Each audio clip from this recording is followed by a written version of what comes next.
This story happened to me as a young adult in my early 20s. I moved into an apartment that my sister Maya told me about. Maya happened to be living in the building already, and she let me know as soon as they had a vacancy. At that time, I was staying at our parents' house just 15 minutes away in Los Angeles, but I was tired of my strict dad cramping my single lifestyle, so I nabbed the apartment in Castle Heights that my sis told me about. It was an ideal living arrangement, 2 single sisters, each living on the corner unit across from each other on the top floor. It doesn't get much better than that. But soon after I moved into my bachelorette pad, I noticed some strange kind of spooky stuff started happening. Like at night, when I was getting ready for bed, I always turn on one of those little night lights so it's not pitch dark, and so I'm not tripping over anything on my way to the bathroom. Well, this particular nightlight would flicker when I switched it on. Same outlet as my floor lamp, which did not flicker. I even switched the plugs, and only the nightlight would blink like crazy until sometimes it just shut off. I wouldn't think anything of it except this nightlight had a plastic cover that was a religious Catholic figure, as opposed to my little mermaid light. And well, that part creeped me out. I even put a new light bulb in it, thinking maybe the other was a faulty light. Nope, still flickers. That same weekend, I went out and bought a brand new TV set to replace the nightlight altogether. Ever since then, I can't even fall asleep without the noise from a TV. So having solved that problem, I still continue to experience strange occurrences in that apartment. Now keep in mind that I was living in that unit by myself. I always kept the door locked, windows shut, especially since my unit faced the noisy boulevard. Nobody could break into my apartment unless they want to climb up to the second story and have all the traffic from National Boulevard see them. So with that in mind, one night as I'm laying in bed, I was starting to doze off when suddenly I felt someone or something laid down in the bed right next to me. I can feel the weight of something on the mattress. I can't move, but my eyeballs can see there's a dent on the bed. This thing has me paralyzed with terror. I can't move, much less make a run for it. I cannot scream. I can't utter a word. The best thing I can do is pray. Inside my mind, I start praying really loud in my head. I pray and keep praying some more until it's gone. Oh, thank goodness it's gone. Now, the whole time I lived in that apartment, I had recurring nightmares, horrible nightmares. What stands out in my mind, it was so vivid. I'm in that exact bathroom at the sink washing my face. When I look up at the mirror, there's a demon standing right behind me. I can feel his hot breath on the back of my neck. I can clearly see his red face with horns protruding from its skull. Picture in your mind, he looks just like Darth Maul Sith from Star Wars. When I woke from this dream, I sprung up in bed cursing at the top of my lungs. My boyfriend Gary, who had stayed over that night, was weirded out. He was like, "What's going on? Why are you talking?" I explained to him that I was having a horrific nightmare and I was merely trying to ward off evil spirits with strong language. You would think at this point that Gary should have run for the hills, but that didn't deter him. You would have stuck around too if you seen what a hot dish I was. In fact, we ended up getting married years later and still together today. But I digress. Let's get back to this story. As you can see, what was supposed to be my cozy one-bedroom sanctuary is more like my creepy crib that I retreat to every night. Ugh, and nightfall. This apartment building is so spooky at night with little to no lighting. To get to my front door, I had to go up a covered staircase that was lit by one light bulb. Coincidentally, this light was blown out the night I got back from the movie theater. We had just seen the re-release of the Exorcist movie. You know the one, the uncut version where they added the infamous spider walk. Imagine after just seeing that, I'm stuck at the bottom of this pitch dark stairwell that leads to my front door. The timing could not be worse for the stupid light bulb to be out. All I could picture is Reagan crawling down the stairs with her freakish grin as I'm trying to climb up to my apartment. Somehow, I mustered up the courage to run upstairs, even though I could not unsee that spider walk. I bolted up those stairs so fast, if I touched 3 steps, it was too many. I must have skipped over a dozen stairs. By the way, I wasn't the only one that got spooked in that building. My sister's boyfriend, who is now her husband and baby daddy, we'll call him Gregory. Gregory also had a paranormal experience when he spent the night at Maya's apartment. The following morning, he felt a nudge on the bed. So strong was the push that it woke Gregory up. When he glanced over, he saw the silhouette of a female off to the side of the bed. Gregory was half awake and brushed it off, thinking it was just my sister walking to the bathroom. But when he rolled over, Maya was still in the bed lying right next to him. I always wondered if there was any untimely deaths, murders, or suicide in that building. I even looked up the property history but found no such activity. Gregory's coworker moved in downstairs from me.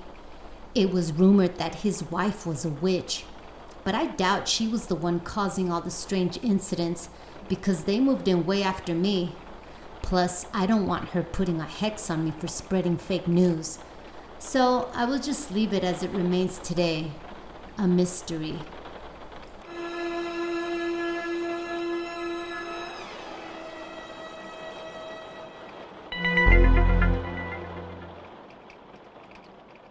I'm going to tell you about an experience 2 of my cousins had in the 80s.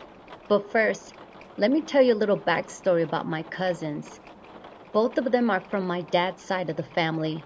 My first cousin, Jose, is pretty popular amongst all the Garcias. He's fun to have at your parties. To this day, I still shoot tequila with Jose sometimes. How else do you think I got this story from him? My other cousin, Joaquin, on the other hand, he's unlike anyone in our family. He's always been a bit on the eccentric side.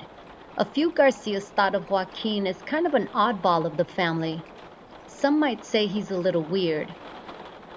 Back in the 1980s, they had a mutual friend named George. I didn't know George that well because I was still a young little girl. Even so, I could tell George was cool and had a nice disposition. He used to love heavy metal music. I know because I used to hear him howling, "Bark at the Moon" by Ozzy Osbourne. I remember he always wore those rock concert t-shirts. Oh, and he was tall in stature. Everyone called him Big George because of it. Big George lived at his cousin Eugene's house. You see, it's not uncommon for Latino families to have their relatives live with them, especially if they have a big house like Eugene Gallardo, who had this huge 3-story craftsman house in LA, down by the old Sears in Midtown. Eugene rented to both my cousins the studio apartment over the garage.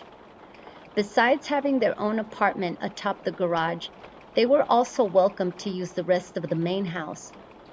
Jose and Joaquin were treated like a part of Big George's family. They got to hang out and chill with all Big George's extended fam, his sisters, cousins, in-laws, and whatnot. They even had dinner with the Gallardos, and it was customary for the Gallardo family to say grace. This would be a good time to mention that the Gallardo family is very religious. In fact, Eugene Gallardo was a deacon at the LA, California Temple of Latter-day Saints. These details and tidbits, I'm telling you, come into play later. One hot summer day, the Gallardo sisters, whose names are Diana, Andrea, and Patty, were sitting in the large living room. They are Eugene's sisters. Their cousin Gabby was there too, visiting from out of town. These ladies were hanging out knitting. It's the 80s, remember, so don't judge. Besides, knitting is a thing again. Anyhow, the 3 amigos, Jose, Joaquin, and Big George, were on hand to heckle the girls throughout their knitting. After a bit of back and forth banter, the discussion took a serious turn. Joaquin started asking questions regarding their family's Mormon faith. He asked them how it was different from Catholicism. Andrea talked about how they refrain from some things, like how they don't drink coffee or Coca-Cola, liquor, and so on. Joaquin confessed that he had played with the Ouija board and it told him that he was going to die at the age of 33. Andrea said that was about the same age Jesus was crucified. Then he went on to ask about dark things like devil's temptations. Andrea said something like, "You won't be tempted more than you allow yourself to be tempted."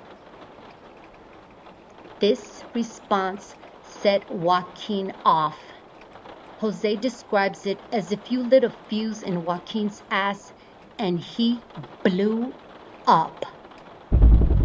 His demeanor drastically changed and Joaquin became visibly aggressive. Even his complexion turned pale.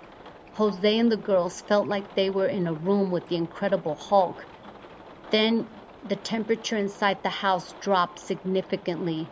Remember, it's summertime in July outside, but yet Jose was freezing his butt off and you can see the steam coming out of everyone's mouth.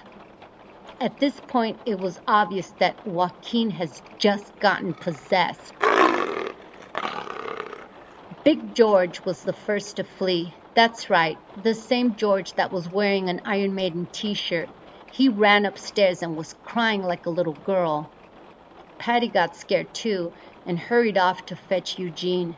Eugene came downstairs quickly, armed with his Bible in his hand.